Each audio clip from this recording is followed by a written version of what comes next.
Gabe Kapler, manager of the Giants, and Faith and I work together at Pipeline for Change. And I think we'll get to know each other better as we talk. Faith, you want to go next? Yeah, so Faith Suggs. I'm originally from Chicago. I played basketball at Duke University for 4 years, then graduated in 2019. Went into coaching with women's basketball, so I have that side of it as well. And then now I work with Pipeline for Change, helping out with social media and other stuff. It's nice to meet you all. You want to go next? Sure. I'm Sammy Needham. I go to Santa Clara. I'm in my graduate program for educational leadership. I graduated last year, communications major. All three of us work with we're student leaders for a BIPOC student athlete group on campus for athletics. So I know we're going to talk about that a little bit more in sure too.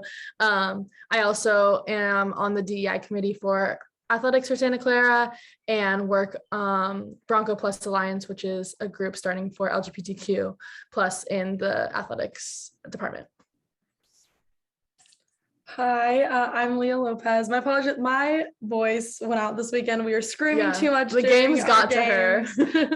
We had 5 games this past weekend, so a lot of yelling, a lot of cheering, and by Monday, my voice is usually gone. But I am a senior grad student at Santa Clara University. I'm a pitcher on our softball team here. I'm currently doing my MBA program. So I'm a candidate for a master's in business administration.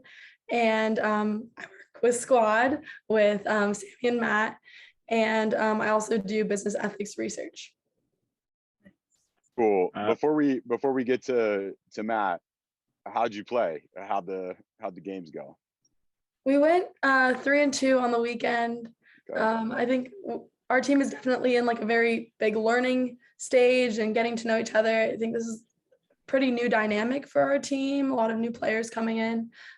So we've learned a lot the past 2 weekends, and I'm looking forward to. Yeah. Once we even it out, like we had really good highs and we just like lost control a little bit on some of the lows. But I think once we able to balance that, like the new dynamic and everything, we'll have a really successful run for the rest of the season. Sorry, Sammy, you said we lost control of what?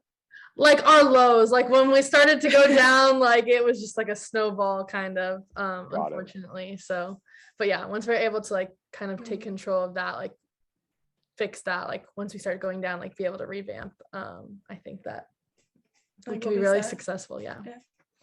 Cool. Matt? Yeah, name is Matt Calhoun, born and raised in San Francisco, California, senior at Santa Clara, former baseball player here at Santa Clara as well, recently hung them up.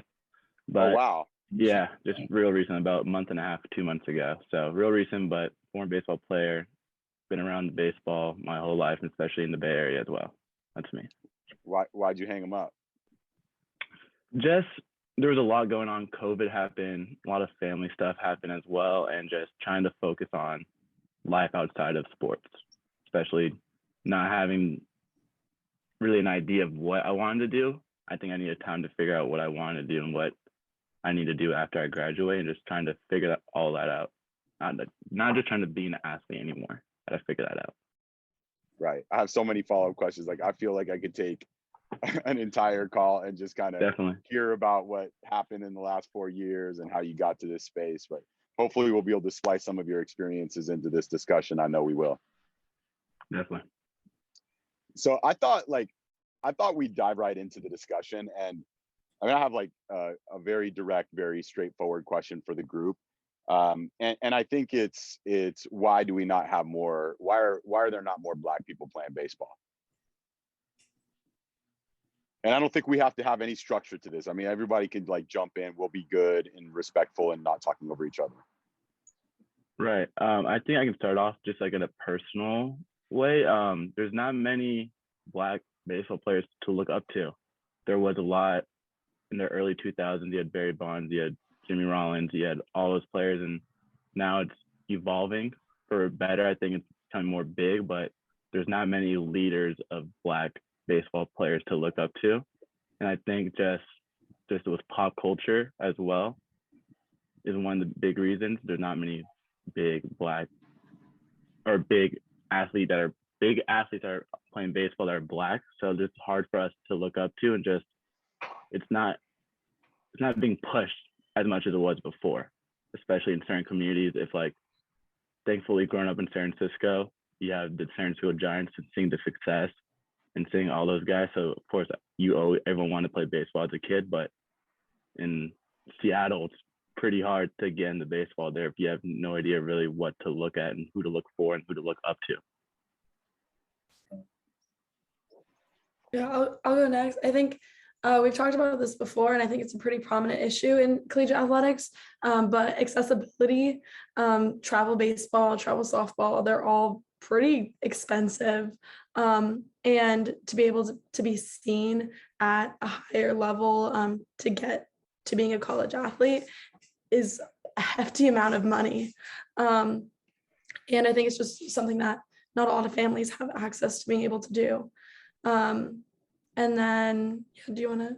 Yeah, I was gonna say, like, even if there are programs for like underrepresented groups and underprivileged groups, like from club to travel to getting out there, oftentimes like getting to like college, like there's no longer that support that's supporting, like a program that's supporting you financially if you are needing that help when you're in your youth, like getting to college and realizing how much money it is if you don't qualify for certain financial aids and different programs that you don't qualify for, like it really limits your opportunity. So while there are like really great programs in place like at younger ages, like it kind of weeds out as you get older. And unfortunately, like Liyah said, like the financial part I think is the cost of the sport and how like recruiting goes about for softball and baseball both.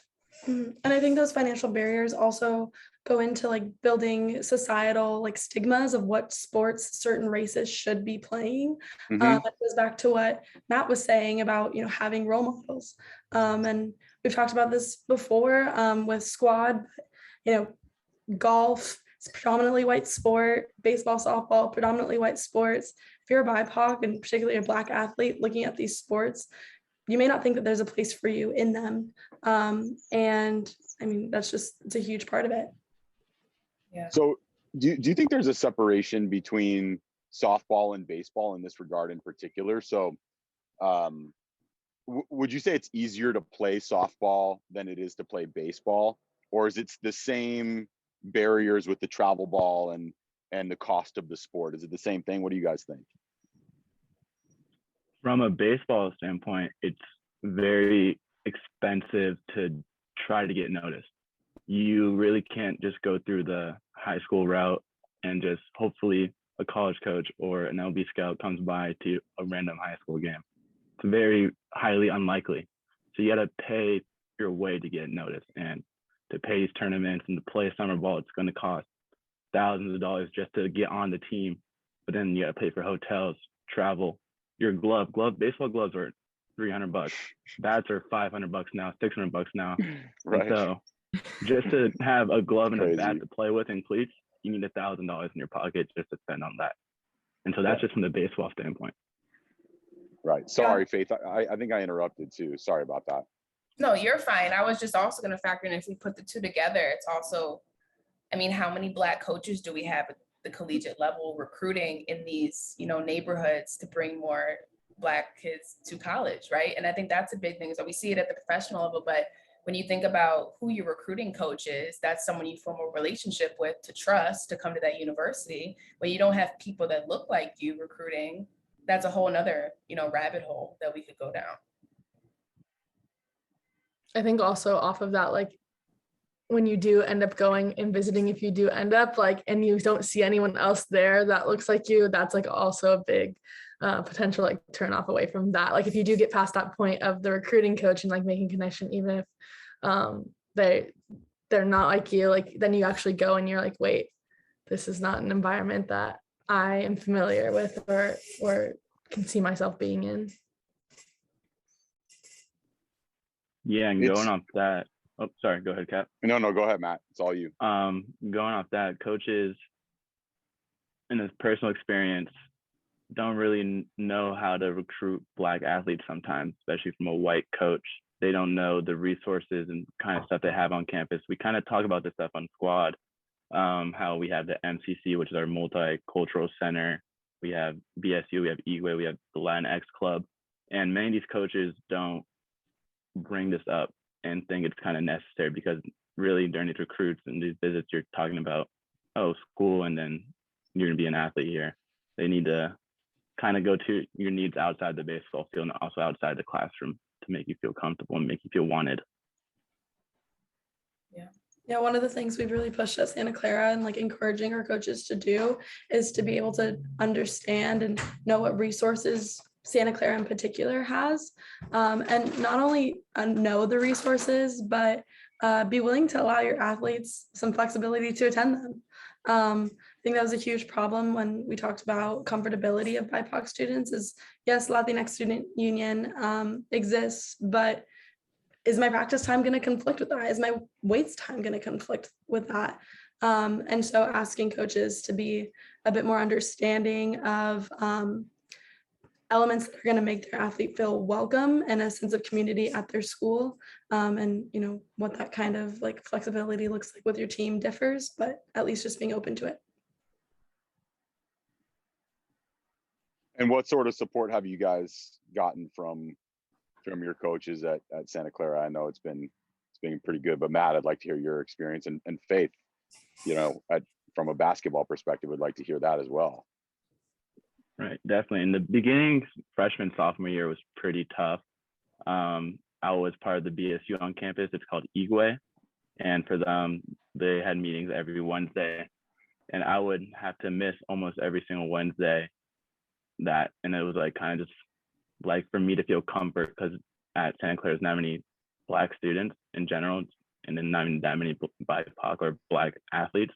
And so for me to go to these EGWE meetings and not be able to show up, it kind of felt like I was separated from myself, already being separated from the team for being Black and being a BIPOC student athlete, of like one of many few on the team, but also just not being able to connect with other people on campus. It was a big struggle to go through, but having to talk with coach, he kind of felt a little more opening towards it and allowed me to leave a little bit early for practice here and there. But when it comes to baseball, it's kind of, you're locked in on baseball. You can't really just leave practice to go to a meeting.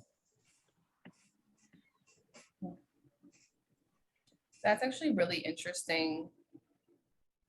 And you both have touched on it on multiple occasions where you feel, and as a Duke student, I felt, you know, we had academics come first, but we had to sacrifice a lot for that type of stuff. But in terms of our experiences as Black people on campus, we didn't have things. We had to create them. I think my senior year was the first year we ever had the Black Athletes Union, right? We created that. And that was by like Black lacrosse players, right? Black track athletes who created it. But for me, I was very blessed because basketball is demographically more Black than a baseball or softball. So I had teammates who came from all walks of life, right? And Blackness is not all just one ball. It comes from many different spaces. So I have Afro-Caribbean, I had West Coast, I had all different types of Black teammates with me. So I would say that I had a good experience within the team unit, right? In comparison to you, Matt, I'm sure you had a great experience, but you did feel some isolation here and there. My isolation came because Kaepernick began kneeling when I was in college. And so then we saw a lot of collegiate athletes speaking out after the Minnesota Lynx kicked it off, wearing the I Can't Breathe t-shirts. And we wanted to do something along those lines. But then again, when you go to a university like Duke, until Coach K does it, no one's really gonna do it, right? That's just the end of the day. That's the clearance, that's the standard. And we saw Notre Dame women's basketball, they wore the shirts. And so I remember a conversation we had, and I love my coaching staff to death, right? They're an amazing staff. We were basically told, unless you have educated yourself on it and you're presenting regular activities where you support the stuff you're standing for, just don't do it. So basically saying your Blackness isn't enough for you to protest on this platform. And so for us, I think we were 20, we were like, we knew it was wrong, but we didn't know how to pursue calling it wrong. And now where I am now at 25, I'm like, wow, we really just let that happen, did nothing. But seeing you have your experience and you're still feeling isolation, you still had a different experience than me. And this is 4 years apart, right? So It's just very interesting to me to see you're still having to navigate this, and we were navigating it in a more blatant way with no examples. You had examples, but still it wasn't presented to you in a better way. Yeah, definitely. He came up to me one time last year before season started, and this is after the Black Lives Movement was at a forefront. George Floyd was happening, and he just came up to me. He was like, "What are you gonna do for the national anthem?" And I was comfortable enough with him to answer this question. He's like he's backed me up on anything I want to do, which I loved him for. He said, "Whatever you want to do, I'm gonna rock with you." Love that from him.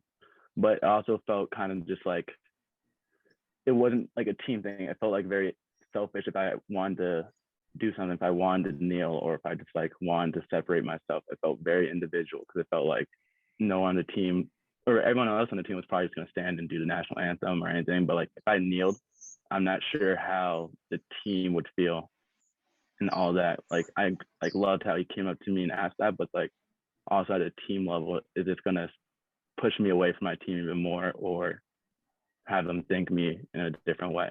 Right. Did you have a conversation as a team surrounding your decision, or was it just a one-on-one between you and the coach? It was a one-on-one between the coach. He came up, we had 4 Black baseball players on my team, 5 Black baseball players on my team last year. He individually came up to every single one of us. And then we kind of all came together to talk about it. And it was only 5 of us. So I feel like if 5 out of, what did we have last year? 47, because of COVID, and you can have unlimited roster spots. 5 out of 47, you're gonna have 42 people usually probably gonna be standing up. And then 5, it's gonna like separate us. And we really didn't want to cause that tension and like cause animosity and just separation from the team. Right. Liyah, did you guys kind of have a similar experience on the softball side? I mean, it's really interesting to see like the different dynamics where like our coaching staff, they all know for the national anthem. And so they had a conversation with the whole team of like, we're going to be kneeling. We support you, regardless of what your decision is, but this is what we're going to be doing. And it wasn't just like, I feel like it wasn't necessarily like they didn't try to encourage or like discourage anyone from doing anything. It was just more like, hey, we support you regardless of what your stance is. Interesting. It's super fascinating. So do you think there's space for encouragement around these things? So obviously, Matt, you felt like your coach at least was going to support you and whatever the other 4 black players on your team were going to do. I have a couple of things that I'm wondering about. Number one, could there have been more encouragement, or was it the right move to kind of just put it in your court and let it be up to you? And do you think, or do you know if your coach had conversations with white players about the same topic and issue? And then I also, sorry, I have a lot of thoughts. Faith, was your coaching staff, was there any Black men or women on your coaching staff, or was it all white? And Matt, maybe you want to take this one first, and then Faith. Yeah, he did not talk to any of the white baseball players on my team, so he kind of just came up to us all individually. And we also never really had to talk about this, everything that happened in the past 6 months when that happened, before he asked me, as like a whole team. I remember we had buddy meetings to talk about these issues. I think baseball and a different sport had a meeting, but like we only had that meeting. We never really talked about it outside of that, and it was never really brought out. And so it kind of just felt like it was a forced thing for everyone to show up to and just like listen. And so I felt already awkward from that, because it felt like my team was only going because they had to go because coach said, and they didn't take it as like a learning experience, which says like try to understand what was going on. And so when he just came up to me, it kind of felt like the ball was definitely in my court and I could have done something, but the team didn't know what was going to happen or what my move was going to be, or if they were even going to support me, because we never talked about it as a team, and coach never tried to broaden up to come here as a team to like, hey, if any of this happened, you gotta, well, anything like that. Do you think it should have been talked about as a team, A, and B, who should have led that meeting? Definitely. I think he maybe could at least brought it up with a non-BIPOC student athlete to maybe me and him could have this conversation, so it can be a player-led thing, so coaches don't have to be involved. And so maybe if it was a team captain, a senior, someone who was power and leadership on the team, and came up to me and the 5 other Black students, 5 other Black athletes, to come be like, hey, what are you guys gonna do? Can we come here as a team and try to figure something out for you guys, for everyone to feel comfortable and to protest or whatever you guys need to do? It was never brought about, but I wish that definitely could have happened. Yeah. Oh, you know what's funny about that as you think about it is when you're on a team, you have this subconscious that you want everybody to kind of be cool with everybody, right? And you have that feeling because that's just synergy. You want that, right? Whenever one thing or somebody says something about somebody, you have to address it head on. That's what we're taught. And in this type of situation, yes, that should have been a team conversation, just so you can see where other people stand, but so other people can see why you are so personal about this topic and these actions, all of it. So yeah, I had one Black woman coach in my program who I then went and started coaching for, and she had an all Black staff. So I have had 2 different dynamics of it all. Duke in general it's becoming even more diverse. We just hired our first Black woman AD, and yeah, and we have we started the softball team, I think my junior year, senior year, because of Title IX, they started it, and we have a Black woman head coach. So, Duke is picking it up as we go. And now Carol Lawson is the Duke women's basketball head coach. So diversity is coming. But when I was playing there, it was strictly, white older coaches trying to keep up with the times. And I think right when I graduated, the turnover started happening, where more hard conversations were being had, and we started to see more coaches, step down or resign.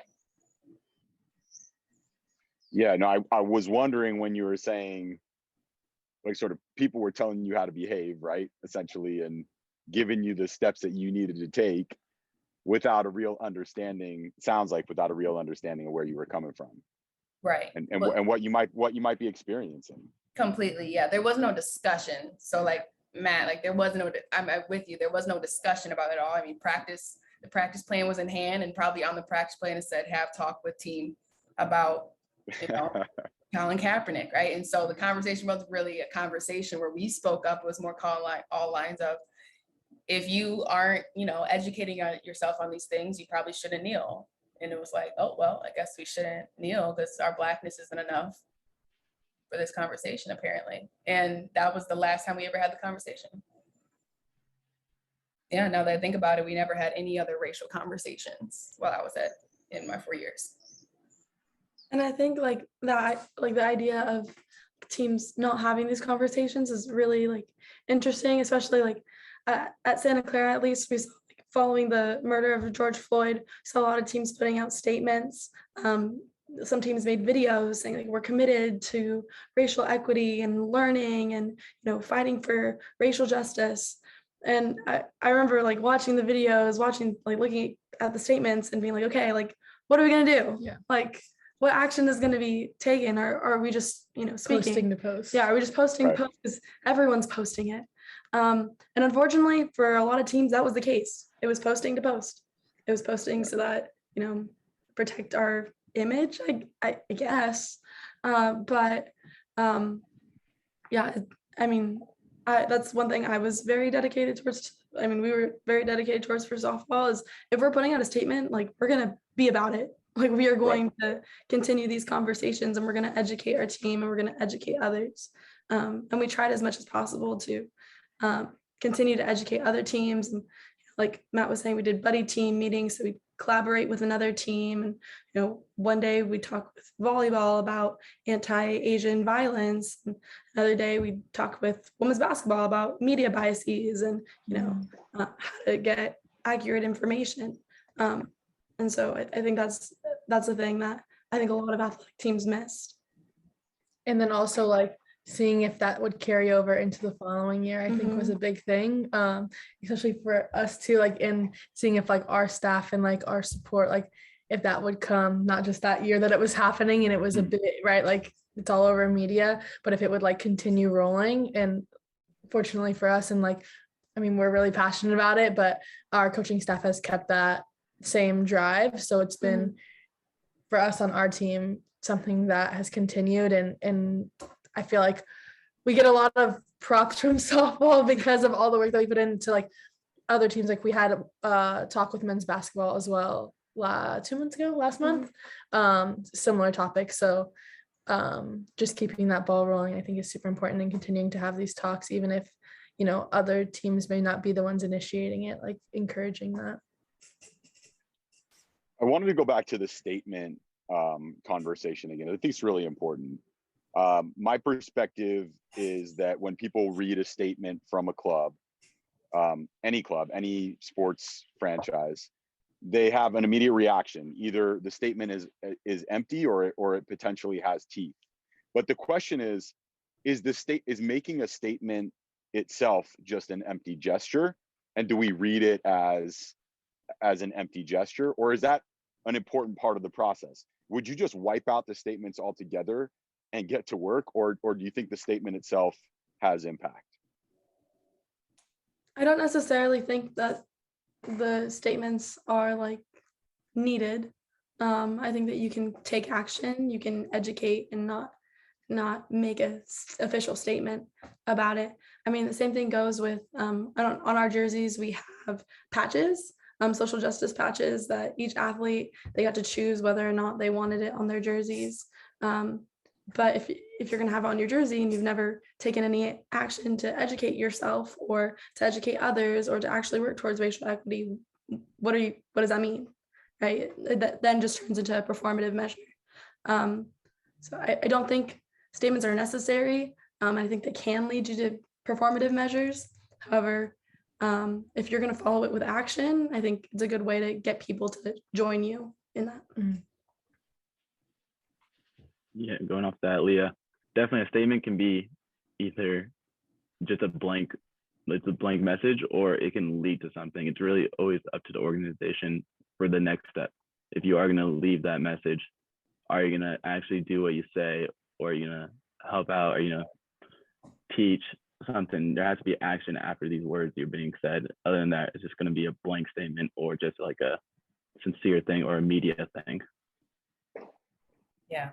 And you also know, I mean, we've seen proof of this, that all statements aren't great statements, right? We have some mishaps here and there. I think the Raiders posted the "I can breathe" after the trial had come to a close, and that was badly received. It was very badly received, and they received a lot of criticism for that. So like you guys are saying, I mean, every statement isn't a great statement, right? It's just really, what are you putting behind these statements? What are these statements supposed to be saying? Is it going to change somebody's mind for something? Do you have actions, activities, camps coming up after this in your statements that are really going to hold weight? Because like you guys said, statements aren't everything in regard to this.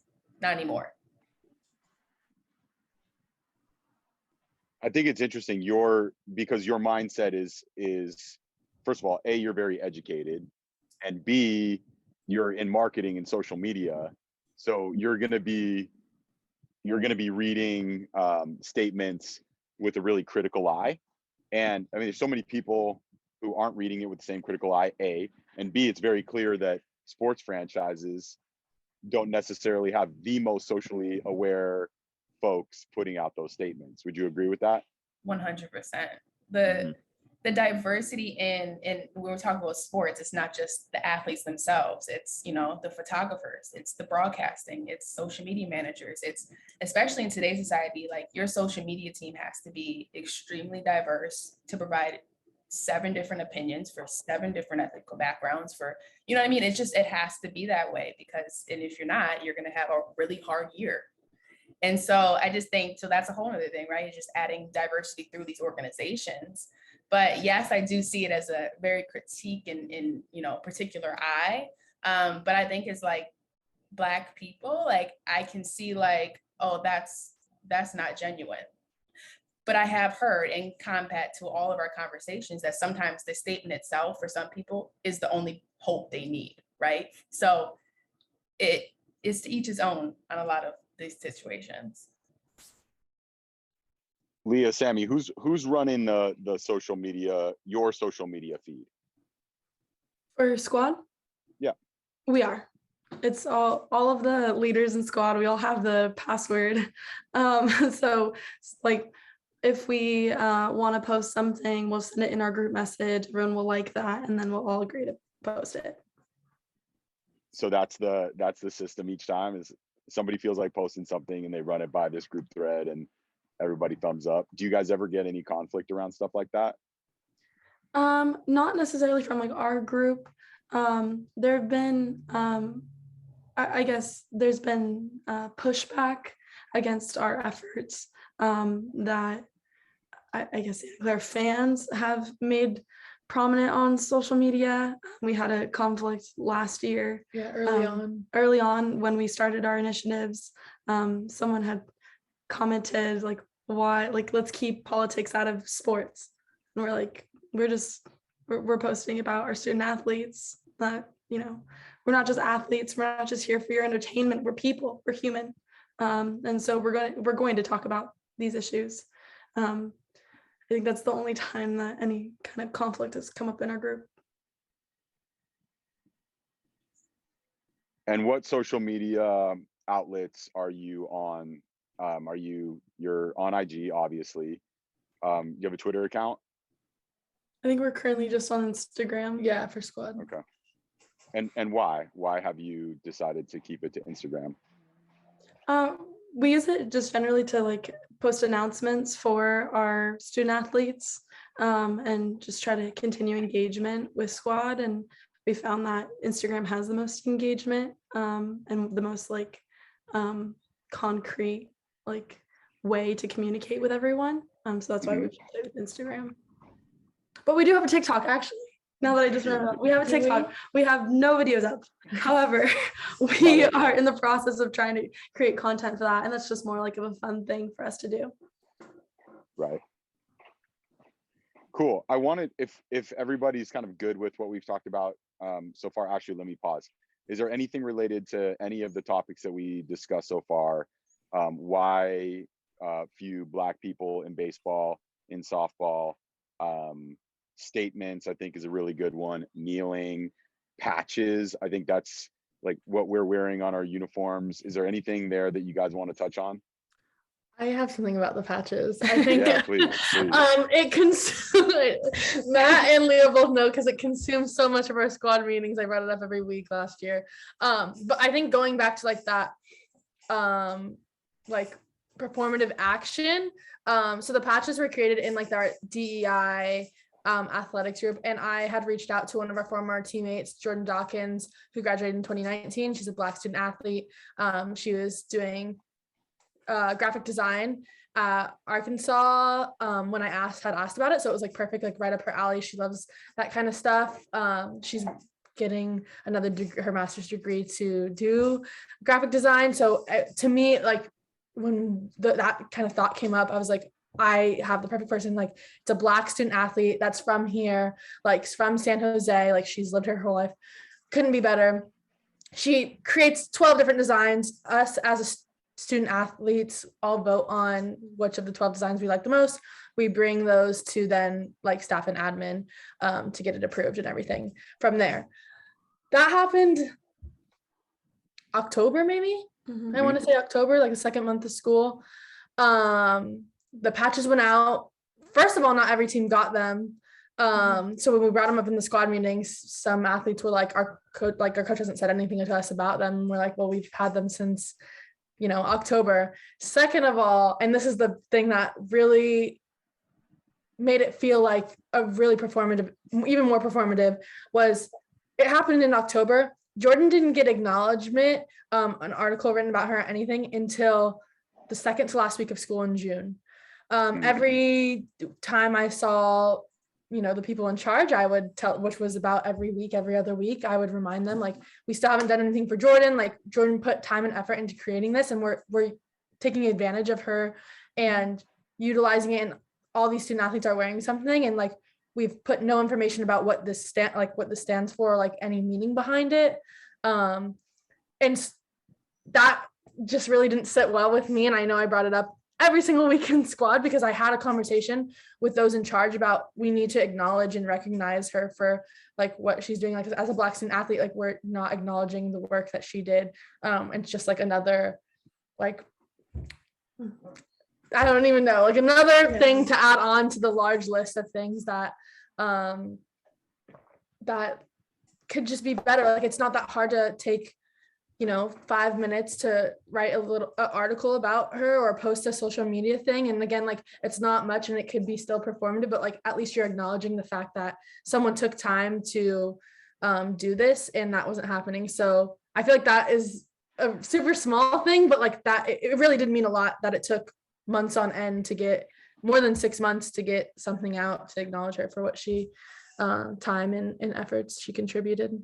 And I'll go off of that. I mean, I think one big issue that is not only present just in universities, but in the workplace is diversity fatigue, and that a lot of the efforts are being put on BIPOC employees, BIPOC athletes, BIPOC students, BIPOC or staff members, and yet they don't get many resources to be able to assist them in these measures.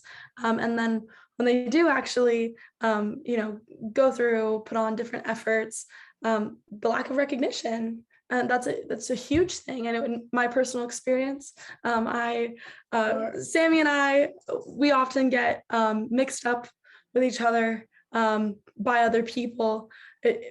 We are the two Mexican players on our softball team. I don't really think we look too much alike, and I'm much shorter. So it never really made sense to us. But I think when it really started to like hurt more and, made me question, why am I putting all this time and effort into these different initiatives, is when I'd gone through, put in a lot of hours into putting together an anti-racism book club, which is still now running at, in our athletic department. And an article was written about the efforts. And it says, started by student athletes Sammy Needham and the other student athlete, Zach Lidoff, who helped me put it all together. And I had no part in creating, helping, yeah. Yeah, I mean, that's just one example. Many ways that, just students at Santa Clara in general and the entire campus have continued to put a lot of time and effort into these measures, not because they want to be recognized, but because they want to make a difference. However, this lack of recognition and, incidents like this, they sting. And I'm not alone in saying it does make you question, like, what am I doing this for? And it wasn't the first, and it wasn't the first, and it wasn't the last time that we were confused, mixed up. And I think that also contributes to a lot of diversity fatigue and emotional tiredness towards continuing to be able to do these measures. And it makes me, it's just a huge threat of like the sustainability of these efforts.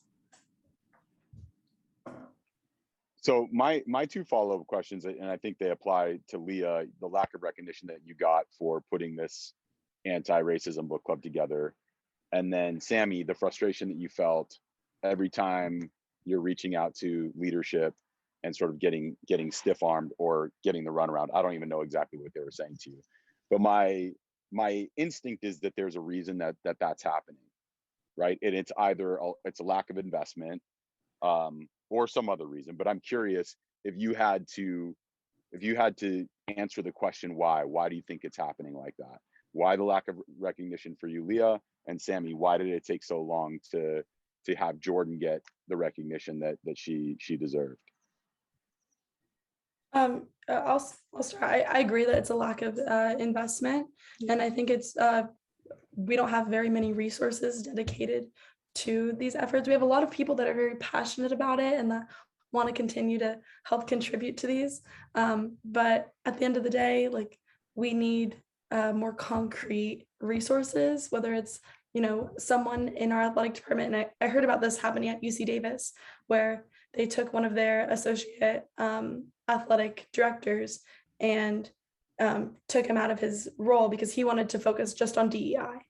And they said, we are going to make this now your role if this is the role that you want. And so I think that that's a huge step forward, because then it alleviates having to lead DEI efforts and then doing your job on top of that. And so I think that's one of the huge components of that. I was gonna say kind of on that similar line, like the person that was in charge, like every time I would remind it, like, yep, it's at the top of my list, it's at the top of my list, it's at the top of my list. But like he does have a full another job supporting a third of student athletes in academic services on campus and a multitude of different things. So, and then also having to be in charge of all the DEI efforts, like in any time, I think it was any other DEI efforts were brought to other higher up, it's like, okay, I'll let him know about it. I'll tell him. And so like, it's like, thank you for bringing that up. I'm going to tell, the person that's leading the DEI, which is one of very few Black staff and faculty that we have in our athletic department. So I think that goes for it, like not having enough investment in someone that can solely focus and put time into it, because it does get exhausting when you're the one that's all the work is getting put on. And so it's frustrating because I don't want to be as frustrated with him because I know he has like all these different things too. Like this isn't his sole focus, but it's also frustrating because I'm like we're in this together, like you should understand how important this is. So it's like a double-edged sword kind of what ways. Yeah. So on the topic of us being in this together, one of the ways I personally believe that we're going to make the most difference as it relates to racial equity issues, any DE&I efforts, is by finding the people that are not particularly invested. They are going to say that winning comes first, right? That whatever their main job is, whether that's to be an athletic director of a bunch of teams or be a coach, a manager, any of those things, we're going to need to convince them that this is not a box checking exercise. It's not about diversity for the sake of diversity. It's not about equity. It's not about acknowledgement, any of those things for the sake of equity and acknowledgement. It's a competitive advantage. So we have to shift the focus of this group of people who is not quite invested enough so that they think that this is going to help them win, because it is going to help them win, right? Like athletes that feel more supported, feel more included, are better athletes. They're better at their jobs.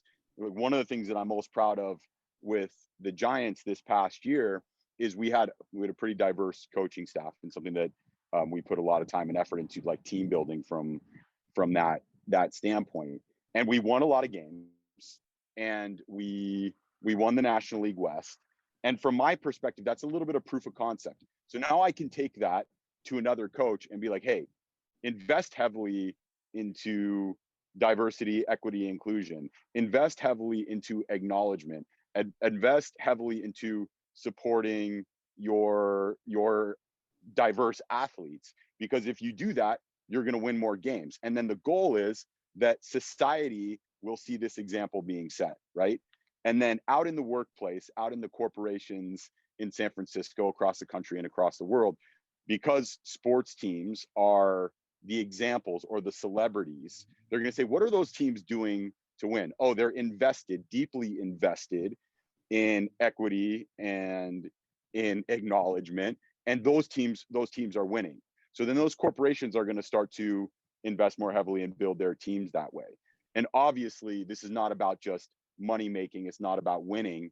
It's about making the world a kind of a safer place for everybody, and really like a better group of decision makers. Again, going back to the competitive advantages, even if you are a capitalist, for example, this can benefit you as well.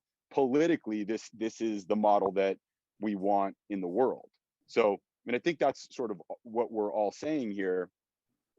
But just to wrap this up, we just have to like take the people who are not invested and help them get invested in something else. So if you're not willing to do it just because it's the right thing to do it because it'll make your teams win a little bit more. We'll figure out a way to incentivize these folks to be better at these sort of missions. Does anybody else have anything on any of that? Well, that's a lot. Sorry, it's sort of long-winded. Okay, cool. So one thing that I've been thinking about quite a bit that I'd love to get everybody's perspective on is, once we have more Black athletes, more people of color in our sports, how can we support them better to thrive and really like kick ass and then transition from being great athletes to being great coaches, great mentors, great leaders? What are the investments that we need to make right now? I can go ahead. So one thing, I mean, I can just talk about squad that we have here. And so with squad at Santa Clara University, it's a group where our BIPOC student athletes come just to talk about our experiences, give us space to meet other BIPOC student athletes. I didn't know a lot of the other BIPOC student athletes before squad, and now they're some of my closest friends. And, you know, we have worked really hard to, you know, foster this safe community, and we're now getting recognition from our like financial recognition from our athletic department to support the initiatives that we want. And I think that was a huge step for us in understanding that they did really care about, you know, what we want to build for, you know, our community here at Santa Clara. And so I think when you recruit more BIPOC student athletes, when you recruit more BIPOC staff, making sure that they have a space where they're comfortable. It's not just, you know, like you said, it's not just to check a box. Okay, cool. Now we have this percentage of demographic. No, like we need to continue to support each other as, you know, the human beings that we are. And the more you invest your time, your resources, finances towards that, it just helps to legitimize that that support system. And I think that's been a huge shift in how comfortable I was my freshman year to now my 5th year as a graduate student, and you know, the community that I have.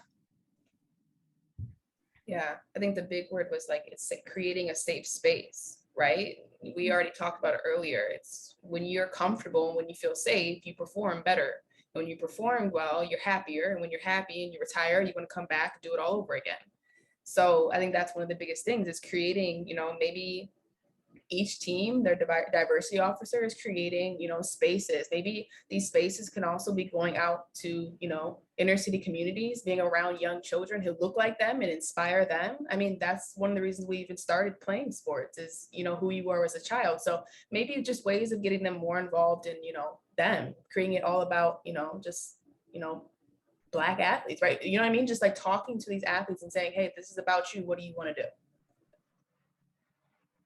Definitely going off that, the safe space and acknowledgement. I think acknowledgement is huge for a Black student or BIPOC student athlete, knowing that they are noticed and that what they are doing is beating the odds, is like what I was taught. Like, you're already beating the odds.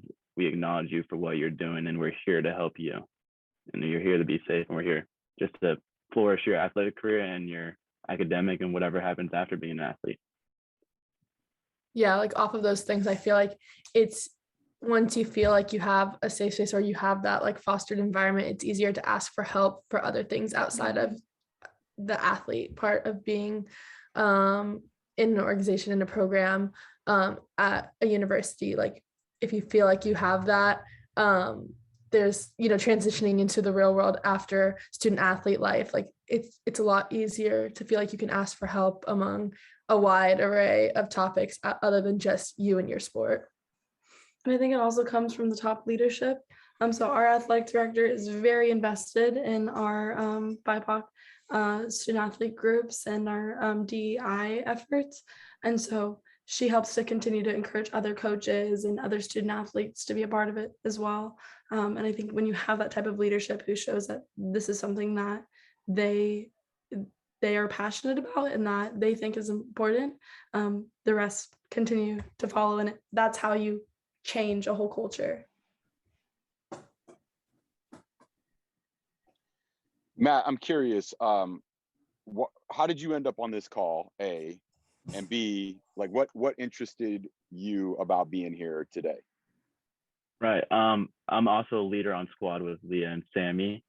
And Liyah told me about the opportunity a week ago, kind of ish, and then kind of just today, just about what was going on. And being from San Francisco and being a Giants fan and seeing what you're doing with Pipeline for Change, just I've always been inspired. I've always been around BIPOC issues and just wanting to leave something that I found that was not so good. I just want to leave it better.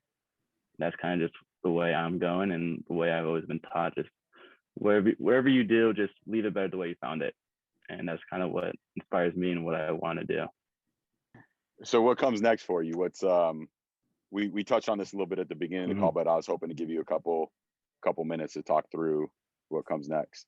Right. So graduating this upcoming spring and in June. So after this, I already have a job lined up. I'm going to be a sales/recruiter for a company in San Francisco called Collabra. And that's kind of think it's just a really beginner step for me. It's a very open field of wherever you want to go to next, which is very good for me because I still don't know what I want to do, but it's just a stepping stone. It's kind of whatever I do with that. I think the skills I'm going to learn from that job and just the corporate world and what I'm already learning here, it's going to flourish to whatever I won't end up doing in 2, 3, 4, whatever happens next. That's just what my first step's going to be. And I'm very excited. Cool, man. Pulling for you. Thank you. Anybody else have, so we've got a few minutes left. I want to be respectful of everybody's time, but I think we've got like 5 minutes or so. Anybody have anything else you want to touch on? I want to make sure that we get what's on our brains off our brains. Yeah, we were talking about, oh, sorry, Liyah, were you going to say something? Go ahead. We were talking about organizations helping BIPOC high school baseball players. I always want to give a shout out to the one that helped me out, which was California Warriors based out of Marin. Ran by, I think it used to be, or it still is, by Noah Jackson, the assistant coach at Cal. Very good guy, was a Black student athlete, is here to help Black baseball players. And what he does is he takes you to all these big tournaments. You go to the USA tournaments, you go to the Phil Singer, whatever it is. These big tournaments are to get recruited and to be looked at by scouts. And what he does is he gives you this insane discounted price to play in 5 for summer ball tournaments. And I just had to give a shout out to the California Warriors and Noah Jackson, whatever they're doing over there. We are in the process of trying to develop a curriculum to encourage coaches on recruiting diversity and how to do that, and how to build communities on their teams where not only can they recruit diversity, but retain them, make them feel comfortable, and give them a safe space, like we said. And so that's just something that we're in the process of working on. I think it's a really big step. It's a lot of work, and there are a lot of things to consider. And we're currently meeting with head coaches throughout our entire athletic department to learn more just about different sports and their recruiting processes, because all we know is baseball and softball. But it definitely, I think that encouraging recruiting diversity, encouraging to recruit from marginalized communities, and to give players these opportunities is a huge part of continuing to make change. And there are a lot of barriers that continue to come with that, especially with private institutions and a high rate of tuition. But I think there's a lot of good work being done by coaches and recruiters and just student athletes and athletics admin in general, on how we can create some sort of curriculum on recruiting diversity, making that change. I mean, I think it's huge. I think if I'm a coach on a college campus and my goal is to put the toughest, baddest, most excellent squad on the field, I know that at some point I'm going to be competing for that athlete. And if there is a edge that I can get to be better at recruiting and creating that safe space for that BIPOC athlete, that could be the difference. And this is for me, it's like the main sell. It's the difference between winning a championship and not winning a championship. Mm-hmm. So again, leave aside the fact that it's the right thing to do.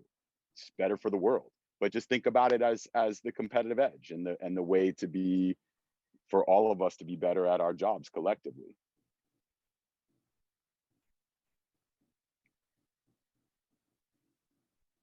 Faith, you have anything else?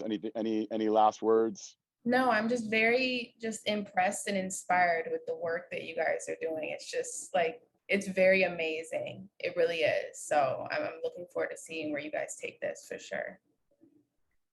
Thank you. Thank you. And thank you too so much for the work you all do with Pipeline for Yeah. Change. It's an amazing organization.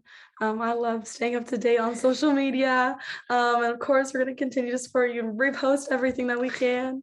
Just because I think, working together, like that's how we're going to continue to foster this change and make a difference in sport. Awesome. Well, we appreciate your support. We really do. We're slowly growing, but we're growing. We are. Yeah, I'll second what Faith said. You guys have inspired me, continue to inspire me, and us, and we'll do the same. We'll do the best that we can to add just a little bit of shine whenever we can to whatever you're doing, and stay in touch. Hopefully we do this again real soon. Absolutely. Yes. Absolutely. Perfect. All right, everyone. It was great seeing you all. Faith, thank you for helping us put this together, and sure we'll all be in touch. Thank All you right, all so thank you much. guys. Thank you for everything.